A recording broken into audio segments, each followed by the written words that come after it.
This video goes over samples and populations. The first thing we're going to talk about are populations. Social science researchers generally seek to draw conclusions about a large number of individuals because we are trying to solve societal problems as social science researchers. So some examples of large numbers of large numbers of samples or populations would be all Americans, all UNT Dallas students, all people in a particular neighborhood. So up to this point in class, we've been acting as if the researcher studies the entire population. This, however, is not true and usually impossible. How could you possibly study all Americans or even all UNT Dallas students? It would be really hard to study all of them, if not impossible. So the only time you can use your whole population if it's really small to begin with. So for example, maybe you're just interested in studying one class in particular. So the students in your class would be your population. So researchers usually study a sample of individuals from a population that they are interested in. Then they can make generalizations about the population from the sample. That's what inferential statistics is all about. You have a population of people that you're interested in studying. You sample them through a sampling technique, which we'll discuss about in a few minutes. Then you have your sample, and then you can make inferences about your population from your sample. So there are two different types of techniques to sampling. There's random sampling and there's non-random sampling. In random sampling, every member of the population has an equal chance of being selected for the sample. This is also called probability sampling. Random or probability sampling is required to do anything with inferential statistics because, as you remember from previous classes, inferential statistics is all based on probability theory. So your random sampling technique needs to be based on probability as well. And all people in your population need to have an equal chance of being selected as part of that sample. So here's some population right here. We have 1, 2, 3, 4, 5, 6, 7, 8 people, and we have chose a sample of them to study. So there's different types of random sampling techniques, which we're going to go over in a second. But let's go ahead and redefine population again. A population is a collection of all outcomes, responses, or counts that are of interest. We would love to get data from a full population, but it usually isn't practical or possible. So say, for example, we're interested in studying principals' satisfaction with their school performance. Is it possible to survey every single principal in the United States? Even though all principals are a full population, we probably have to be satisfied with just surveying some of the principals. This sum is a sample. A sample is a subset of a population, and there are different types of random sampling techniques. So you can follow the simple random sampling, and here I have a population, or these are a car lot, and we're going to use this as an example. So all of these cars in this car lot are our population, and we are going to grab different samples of them using different sampling techniques to demonstrate how these different techniques work. So for simple random sampling, each car has an equal chance of being chosen to be part of the sample. So you might choose this one, this one, this one, this one, this one, this one, this one. It's completely random. You would decide how many that you wanted to be in your sample and just choose them completely at random, maybe drawing out of a hat or something like that. The next type of random sampling technique is a cluster sample. So you might choose sample from each row of cars. So you might choose one from this row, one from this row, one from here, one from here, one from here. That would be a cluster sample.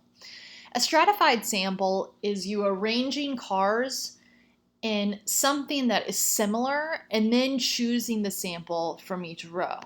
So in the way that you organize them is completely up to you. So you might organize them according to red cars, black cars, blue cars, white cars, silver cars. Or you might organize them according to sedan, SUV, truck, convertible, four-wheel drive. So you organize them into some way in which they're similar, and then you choose a sample from those particular categories. The last one is systematic. So this is just as an example, but you might choose every fourth car, fifth car, eighth car, 10th car or something to be included. So let's go with the fourth. 1, 2, 3, fourth car, that would be included. 1, 2, 3, fourth car, that would be included. 1, 2, 3, fourth car, that would be included. And continue going throughout the entire parking lot. So these are random sampling techniques. Again, there are non-random sampling techniques, but those are not used in inferential statistics. So let's go over some non-random sampling techniques so you know about them. Generally, best practice is always to choose random sampling regardless of research, but some research does require that you do non-random sampling. Some good reasons why you might need non-random sampling is if you have a longitudinal design. So maybe you're interested in studying someone from when they were a child to when they grow up.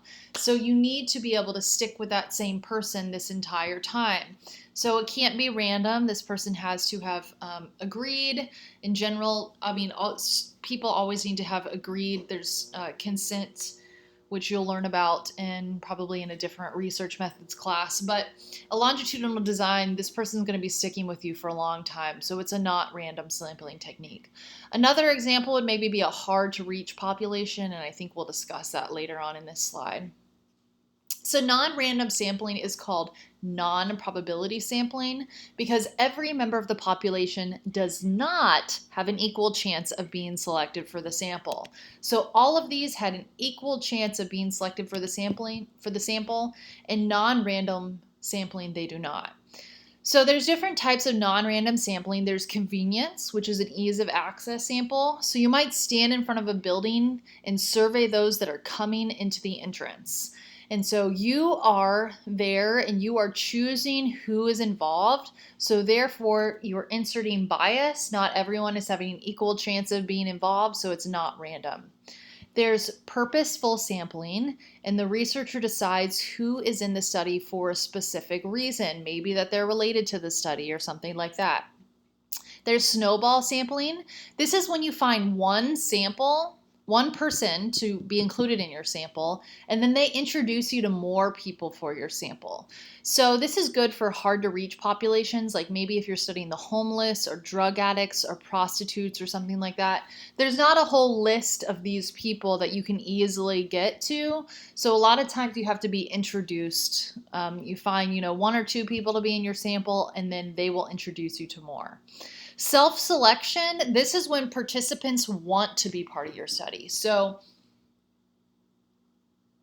they approach you as the researcher because they are interested in being part of your study. And then there's quota sampling, and it starts the same as stratified. So you organize them in a particular way, like maybe with the cars by car color or type of car. But the big difference is that once you divide them, you don't randomly choose people from those groups afterwards. So you're trying to meet your numbers for each particular category, and you don't randomly choose them to be able to meet your quota. Okay, so we've talked about non-random sampling and random sampling. Again, for inferential statistics, you need to stick with random sampling. So regardless if it's random sampling, even if it is random sampling, there's always going to be sampling error. So what is error? Just think about it for a second. Don't think about statistics. What does it mean that there's error? It means that there's a separation from the truth. So what is sampling error? It's anything that separates the sample from being a truthful representation of the population. So sampling error will always exist no matter what. It's your job to try to decrease it. Why will sampling error always exist? Because at the end of the day, it's not your population. You're not able to get every single American, every single UNT Dallas student, every single principal, whatever your population is. You can't get everyone in your population, so you've chosen a sample of them, but because it's not your full population, there inherently is error. So there's always some difference between the sample and the population from which it is drawn. So you are actually more familiar with this than you think you are. So let's go ahead and read this example of sampling error and what this means. So even though the term sampling error may seem strange, you are probably more familiar with the concept than you realize. Recall that election polls, for example, typically generalize from a relatively small sample to the entire population of voters. When reporting the results, pollsters generally provide a margin of error. You might read that the Gallup or Roger organization predicts that candidate X will receive 56% of the vote with a plus or minus 4% margin of error. In other words, the pollsters feel confident that somewhere between 52% and 60%, which is plus or minus 56, plus or minus 4 from 56, pollsters feel confident that somewhere between those, the vote for the candidate will go that way. So why can't they simply say that the vote will precisely be 56%? The reason for the pollsters' uncertainty about the exact vote is because of the effect of sampling error. By the time you finish this chapter or this lecture, this PowerPoint, you'll start to understand this effect, and you'll be able to understand the importance of sampling methods and choosing a correct sample size. That way you can generalize to a population. So, how can you avoid sampling error? Well, you can increase your sampling size. So that's a great way to be able to do it. So make it larger. The larger your sample size, the more representative it would be of the population. You can use the stratification method, which was arranging those cars by a particular color. That ensures that you are more representative of your population. And then you can also test the entire population. So you can avoid even sampling to begin with. But like we already spoke about, generally that's not possible. Even if it was possible, it might cost a lot of money to be able to do that. So it might not be practical. So it's never perfect. Your sample is never going to be perfect, but it's up to you to justify how you've selected it in the most representative way of the population. So how does this affect statistics? Well, it affects it in a pretty big way. It affects it because of the means. So we've learned about means and we learned about standard deviation. The sample mean is never equal to the population mean, and the sample standard deviation is never equal to the population standard deviation. Why? Because they're different. At the end of the day, it's not the population, so the means are not the same. So because there's sampling error, and there's always error, the sample is never going to equal the population in terms of the mean and standard deviation. So how can we get the population means? Again, we can't. It's just generally not possible to be able to get it. So we have to settle for something called sampling distribution of the means. So this is a screenshot. This shows that here is the distribution of the population. This right here might be your sample, one sample that you've done. And then this right here is the sampling distribution of the means. And you can see it's closer to what the population is. If this is the mean right here, the one with the sampling distribution of the means is closer to the population mean than just one time doing a sample. And we are going to describe all of this in the next few slides. So, sampling distribution of the means. This is a distribution of a large number of means from multiple samples that have been drawn from the same population. So let's say this blue bubble right here is your population, and this is your mean of your population. You would grab samples from this particular population, multiple samples over and over again. And then you would add those up and they would become essentially your mean of your means, or your sampling distribution of means. We're going to continue talking about it now in example. So let's say a sociologist is interested in how much young adults use social media. So from a population, he takes a sample of 200 people, he collects data on them, and he finds the mean. Just because he's a nerd, he does this again with another 200 people, then another, then another, then another. He does it 100 times with 200 people. That's a lot of people. He then makes a frequency distribution chart to display it. So here you can see that he's done 100 samples, and this is the mean he got, the means he got, and this is how many times he got that particular mean. So I'm going to guess that these are minutes usage on social media. So to be able to calculate the mean of means, or the standard distribution of the mean, the mean of all samples in the first column is multiplied by the frequency of their occurrence, which is the second column, and that equals here the third column, so mean times frequency. Add all of these up, and here's our number, divided by the number of samplers, or total N, and that's the mean of the means. So in this case, it was 100.4. So that is 100 samples of young adults who were part of his study. Of all of those, the mean of all of those samples is 100.4. So now, is that the population? That was a lot of work for him to get 100 samples of 200 people.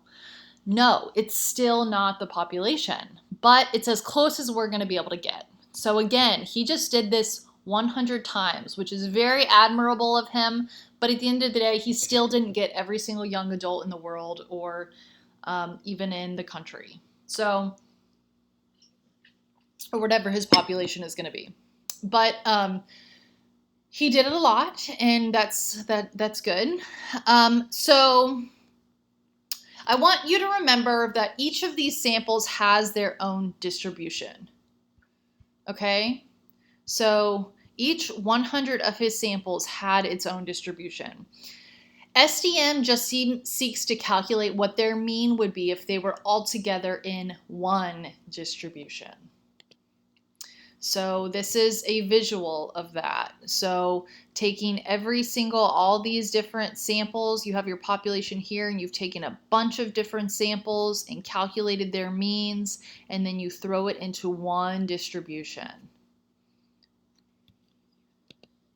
So more info on the mean of the means. So the mean of the means is theoretical. So the mean of the means is theoretically the mean of the population from which the scores were sampled. Therefore, if a population has a mean of blank, then the mean of the means is also blank. I know I'm contradicting what I said a few slides ago, but that's because SDM is theoretical. So in a few, and maybe even next slide, we'll talk about the 3 important things that you need to know about SDM, and that will kind of tie the loose ends together with my contradictions here. So sampling distribution of the means, no, it's a theoretical model, so it may, it's an idea of how something would work.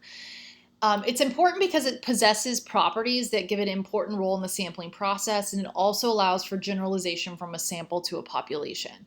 So again, with inferential statistics, we have a population, we choose a sampling method, then we have our sample. Based off studying that sample, we can make inferences to the population. Yeah, so here's 3 takeaways about SDM. So even though all of the samples that the sociologist took from that population was not the population, what we do with SDM is we accept it as the population mean. Even though it's theoretical, that's the mean of the SDM, or the mean of the means, equals the population means. It's the best that it's the best that we can do, so we accept it as the population mean. The SDM approximates a normal curve. So the more samples that you have and the more that you put them together, the more normal your curve is going to be. So this right here was just one sample of his 200 people. And it looks kind of normal, but not as normal as this one does. So this one looks a lot more normal. So variability in the population is always greater than in any one sample, and the greater your sample, the more normal the curve becomes. So you can see this was just one sample of 200 folks, and then with all of them together, it becomes a lot more normal. So STM is really important because in reality, a researcher can only collect 1 or 2 samples. That's just the time we have, that's the resources we have. Even though we can only collect 1 or 2 samples, we really hope that we can generalize to an entire population. So again, because of time and money, researcher does not actually know the means or the standard deviations of a sampling distribution like the Dorks sociologist did. So that's just not something that we're able to do a lot. So what we do is we rely on central limit theorem, which is a lot of what we've been talking about over these last few slides. In the central limit theorem, this is what we rely on when we go forward with our research. Even though we are generating relatively small samples from a population, according to the central limit theorem, when we look at the mean of the sample means of a large enough number of samples, the result should approximate the means taken from a normal population distribution and should closely match the sample mean and the theoretical mean. So I should have put it there. I really liked this one right here. Okay, so you have your population mean, you have your sample here, and then you have your mini samples right here. But it's the approximation, the best that we can get given our time and resources. So we really rely on that central limit theorem. Okay, so next we're going to be talking about standard error of the mean. The SEM allows us to find how much error is in the mean of the means, and it states this in a standard deviation unit format. So going back to that social media study, the mean of the means was 100.4. But again, that was only 100 samples of 200 people. That wasn't the young adults in the entire world. So standard error of the mean explains how much error is in the mean of the means that we assume is like the population mean. Because remember, we are accepting it that the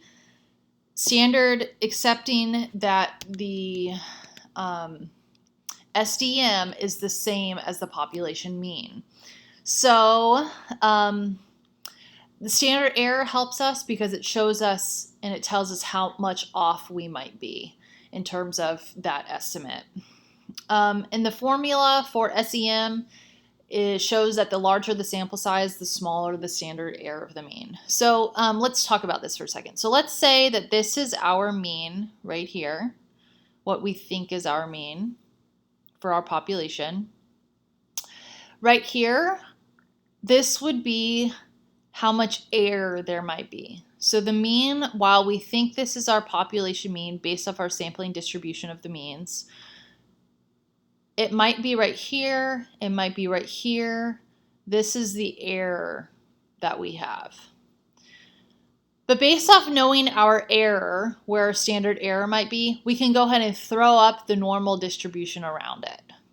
Because we've agreed that this is our population mean and that this is some error around it, but it's just generally in this location, and because of that we throw up this normal distribution around it as well, agreeing that this is where the mean is here right at the center.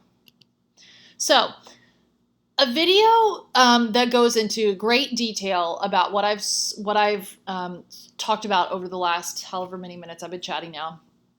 A video to recap the sampling distribution of the means and the standard error of the means. You can watch it here. It's very detailed, but at the same time, it does break it down into some basic terminology as well. I think it's about 30 minutes long or so. So if you are interested in watching more, you can do that there. It also talks about the math behind the scenes, which the book goes into as well. So if you want to watch that, feel free. But we are going to move on. So now that we know where we think our mean of means is, right here, or the population mean, we can draw And then we have the error here. We can draw that normal distribution around it and assign intervals. So a confidence interval is a range of values we are fairly sure that our true population scores lie in. So because we've drawn up our mean here and we've drawn our normal distribution around it, we can start to put up these intervals here, right? The 68, the 95, and the 99.7. Those are the intervals that we have accepted that we use as part of a normal distribution. They're related to the standard deviations here as well. So a confidence interval and confidence level, they're different because the confidence interval is the score right here, the score right here, the scores at the end, essentially the ranges of scores between these percentages. So it's this one, this one, this one, this one, this one, and this one. And remember that those scores vary by the data set that you're looking at and vary by the standard deviation. So depending what your mean is, your mean might be 100 and your standard deviation count might go up by 10. So this would be 110, 120, 130. And so your interval here would be 130 here and then maybe 70 here. If we're going, we went up by 30 and then we went down by 30. So it really just depends on whatever your score, whatever your data set is. But the confidence interval is that lower limit and the upper limit. And then confidence level is very related to confidence interval. Confidence interval is just literally the lower limit and the upper limit, but then the confidence level is speaking in the terms of 68%, 95%, 99%. So the confidence interval can be anything because it really just depends on your data set. But then the confidence level, we always talk in this language, regardless of the data that we're looking at. We talk in the language of 68%, 95%, and 99%. So researchers don't get too excited about a 68% confidence level. There's just a lot of room for error. But researchers typically prefer 95% and 99% confidence levels. It really depends on how high stakes the research issue is. So medical research, for example, if they're interested in some sort of medicine to be able to cure something or it's life-saving medicine, you'd be really interested in making sure that you're really 99.7% sure that your medicine is going to work, something like that. So it really, some of the social science research isn't as high stakes. It just really depends how high stakes your research is for which confidence level you want to settle at. So margin of error.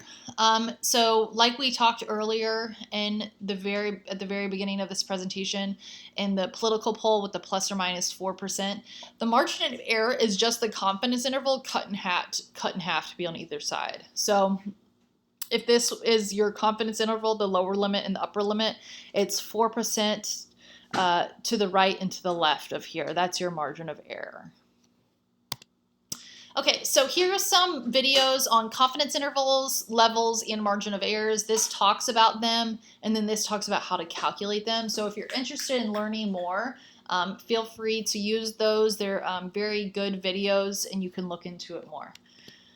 So recap, how is this all related? We've talked about several different things today. So let's go through it. So the sampling distribution of the means is a distribution of a large number of means from multiple samples that have been drawn from the same population. The standard error is the standard deviation of the means of means. The standard error allows us to calculate a confidence interval. This confidence interval tells us how confident or certain we are that the true population mean and scores fall within a given range. The confidence level converts the confidence intervals into percentages that we use all the time on the normal distribution, 68, 95, and 99%. The margin of error is half the confidence interval, so error can be on either side of the range. So you might be asking, okay, great. So how does this all relate to me as a researcher, as a statistician? Well, it helps you choose your sample size. Remember that we want to choose a random sampling technique, but it's also important that we choose a big enough sample size that we can be representative of our population.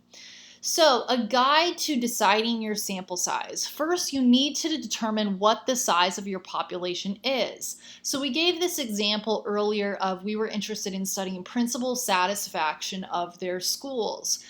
Is our population all United States principals? Are we interested in just principals in Texas? Are we interested in just principals in Dallas County? What is our population?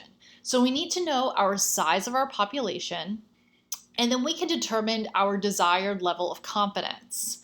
So the confidence level tells you how sure you can be. It is expressed as a percentage and represents how often the true percentage of the population, if this was a survey, for example, would pick an answer that lies within the confidence interval. The 95% confidence level means that you can be 95% certain. 99% means you can be 99% certain. 68% means you can be 68% certain. So you determine the margin of error and the confidence level that you're willing to live with. So you're always going to have some error. So this is your opportunity to decide how much error you're willing to live with. A lot of social science researchers choose like a 95% confidence level with a 5% margin of error. So if you had a population size of 100 principals, you would need to research, study, survey them, however you're going to do it, 80 in order to be able to make inferences about that entire population. So let's bring it home. So everything we went over today is not something you calculate on the day-to-day. So people do not calculate these things. We let the computer do it for ourselves. But it's important to understand the big picture. So that was my idea when I made this PowerPoint, this lecture for you, is that I hope that you're able to understand the big picture of what's going on in terms of populations and samples and error. If you don't understand the big picture, you might cut corners and become a lazy researcher when deciding your sample. That's bad because we need to be able to choose appropriately sized random samples to make true inferences about a population. So, to make it practical, I don't want you to worry too much about the math that's going on in your book or any of the details because, again, you would never do that kind of stuff. It's just, I want you to understand the big picture of populations and samples. So let's create a practical, I've created a practical assignment for you, something that you would do. So write up a sampling plan, 2 pages long, decide a research question, find out what the population would be with whatever you're studying as part of your research question, decide which type of random sampling technique you would use and why. So we had simple random sampling, we had the stratified, we had the cluster, and we had one other. I'm not thinking of the name on the top of my head, but go from earlier in the slides when we talk about the different types of random sampling techniques, choose one and tell us why. Discuss how you might decrease sampling error. So there was information about that too. And then decide your sample size and explain why you chose this based on your big picture knowledge of the standard error, the mean, confidence intervals, confidence levels, and margin of error. So show me that what you've learned today, you could apply it to decide a sample. And that's what you are trying to do here as part of this exercise. So the reason why I chose to make it practical as well, not only because you just never calculate this stuff on the day-to-day, but also because I told you that this class we're focused on step 4. So this is the steps of the social research process. It aligns really well with the scientific method that you did back in science fairs when you were little. But step 4 is about analyzing data. So samples and populations are important to understand, but aren't required as part of the analysis. So really when you're deciding your sample based off your population, you decide that really here in step 2, and then you reach out to your sample in step 3. So it's important to know, just as kind of background information, when you're analyzing data in step 4, knowing your sample size and that kind of information. But it's really just kind of precursor knowledge. It's not within the scope of this course, so I don't want to get too into the weeds with it. So yes, this is your homework, and if you have any questions, please let me know.